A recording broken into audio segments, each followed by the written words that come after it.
Hi అందరికీ. ఇవాళ మన ఛానల్లో రెసిపీ వచ్చేసి సొరకాయ పాలు పోసిన కూర. చాలా బాగా కుదిరింది. వీడియో తీసి మీకు షేర్ చేస్తున్నాను. ఈ కర్రీ చాలా బాగుందని మా ఇంట్లో వాళ్ళు మెచ్చుకుంటుంటే పడిన కష్టమంతా మర్చిపోయా. నాకు ఎదుటి వాళ్ళకి కడుపు నిండా పెట్టడం అంటే చాలా ఇష్టం ఫ్రెండ్స్. అందుకే నేను కుకింగ్ ఛానల్ స్టార్ట్ చేశాను.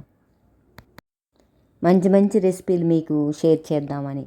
చూద్దామా ఇంకెందుకు ఆలస్యం. ముందుగా ఏం చేస్తారంటే ఒక పెద్ద ఉల్లిపాయ సన్నగా కట్ చేసేసి పక్కన పెట్టుకోండి. లేత సొరకాయని చెక్కు తీసేసి సన్నగా కట్ చేసి పక్కన పెట్టుకొని చిన్న చిన్న ముక్కలుగా స్టవ్ వెలిగించి బాండి పెట్టి ఒక స్పూన్ ఆయిల్ వేసి శనగపప్పు, మినప్పప్పు, ఆవాలు, జీలకర్ర, 2 ఎండుమిరపకాయలు కట్ చేసి వేసేసి ఆ పోపు అంతా వేయించేయండి. కాస్త కరివేపాకు కూడా యాడ్ చేయండి.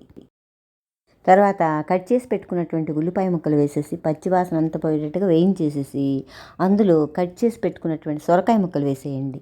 రుచికి తగ్గ సాల్టు, చిటికెడు పసుపు వేసేసి కాసి నీళ్లు పోయండి. ఇది నీటి కూరే కదా, కానీ కాస్త ఒక చుక్క అన్ని నీళ్లు చిలకరించేసేసి మూత పెట్టేసేయండి. కూరంతా కలిపేసి కూరంతా ఉడకంగానే చివరిగా 1 కప్పు పాలు పోయండి. పాలు పోసేసి కలిపేసేసి 10 నిమిషాలు మగ్గనివ్వండి. ఆ మిల్క్ ఫ్లేవర్తో కూర ఉడికితే చాలా బాగుంటుంది ఫ్రెండ్స్. తర్వాత రెడీ అయినటువంటి కూరని ఒక బౌల్లో సర్వ్ చేసుకోండి. ఈ కూర చపాతీలో కానీ రైస్లో కానీ చాలా బాగుంటుంది ఫ్రెండ్స్. థ్యాంక్ యూ ఫ్రెండ్స్, నా వీడియో వాచ్ చేసినందుకు. వీడియో మీకు నచ్చినట్లయితే please like, share and subscribe my channel.